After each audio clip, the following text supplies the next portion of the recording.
শহীদি কাফেলা প্রাণপ্রিয় সংগঠন বাংলাদেশ ইসলামী ছাত্র শিবির ঐতিহ্যবাহী ঢাকা বিশ্ববিদ্যালয় শাখার উদ্যোগে আয়োজিত 15ই আগস্ট ইসলামী শিক্ষা দিবস উপলক্ষে আয়োজিত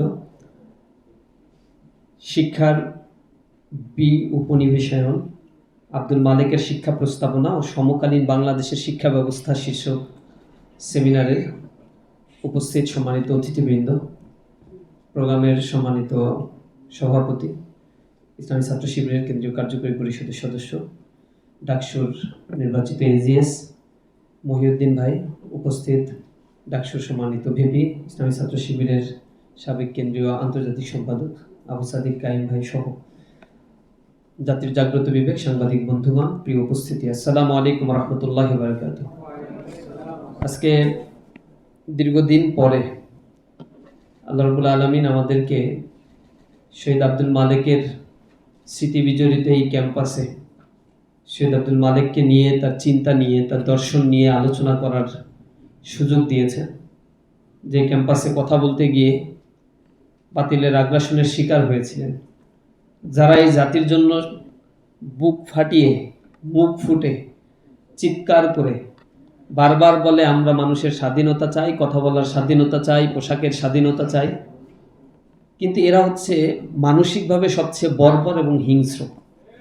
তারা ভিন্ন মতের যখনই কথা শুনে তখন ইসলামোফোবিয়া তাদের মাথা চারা দিয়ে ওঠে।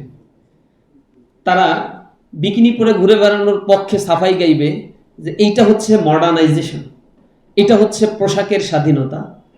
কিন্তু যখন একজন বোরকা পরিহিত একজন নারী বলবে আমি বোরকা পরার কারণে ক্লাসে আমাকে হেনস্থার শিকার হয়েছে, তখন এই তথাকথিত মডার্ন নারীবাদীদের মুখে কুলুপ থাকে। জীবনে দেখলাম না মুসলিম অধ্যুষিত এই বাংলাদেশে, যেখানে নারীদের অধিকাংশই প্রায় বলা চলে 60% 70% বোরকা পরিধান করে, এটা তাদের পোশাকের স্বাধীনতা এবং মুসলিম সেন্টিমেন্টের জায়গা থেকে তারা এটা ধারণ করে। এই মানুষদের জন্য রাজপথে দাঁড়িয়ে কোনোদিন আন্দোলন করে তারা বলছে নারীদের জন্য প্রতিটা মসজিদে আলাদা নামাজের সুব্যবস্থা থাকতে হবে, তাদের ওয়াশরুমের সুব্যবস্থা থাকতে হবে, এই কথাগুলো জীবনে বলবে না। এটা নারীদের কোনো অধিকারের মধ্যে পড়ে না তাদের জন্য। বরং ডাকসু বোরকা পরিহিত পর্দানশীল নারীদের জন্য টিএসসিতে ছোট করে একটু ব্যবস্থা করেছে। এটা নিয়ে দেখছি বিভিন্ন জায়গায় অ্যালার্জি শুরু হয়ে গেছে তাদের। কেন চুলকায়? এটা তো তোমাদের জন্য করে নাই, যাদের জন্য করছে তারা তো কথা বলে না। এটা প্রবলেমটা হচ্ছে তারা স্বাধীনতার কথা বলে, মুক্ত চিন্তার কথা বলে, তাদের মূল কথাটাই হচ্ছে ইসলাম যেখানে আছে সেখানে অ্যাটাক করো। নামটা দিচ্ছি সেকুলারিজম, নামটা দিচ্ছি হচ্ছে নিউট্রালিজম, কিন্তু আলটিমেটলি ওই সেকুলারিজমও যে একটা পার্টি, একটা পথ, একটা মত, সেটাকেই তারা এই সোসাইটিতে এস্টাবলিশ করার জন্য তারা স্ট্রাগল করে দেয়। এবং শহীদ আব্দুল মালেক যখন কথা বলেছিল, তাদের আয়োজনে সেখানে কথা বলতে বারবার বাধা সৃষ্টি করা হয়েছিল। এরপরেও যখন কথা বলেছিল, কথার মাঝখানে তীব্র ইন্টারাপশন তারা করেছিল।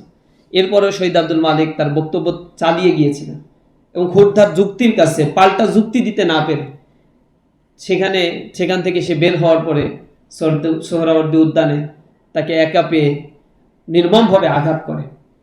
আঘাতে আহত হয়ে 3 দিন পরে তিনি শাহাদাতের অমীয় সুধা পান করেন।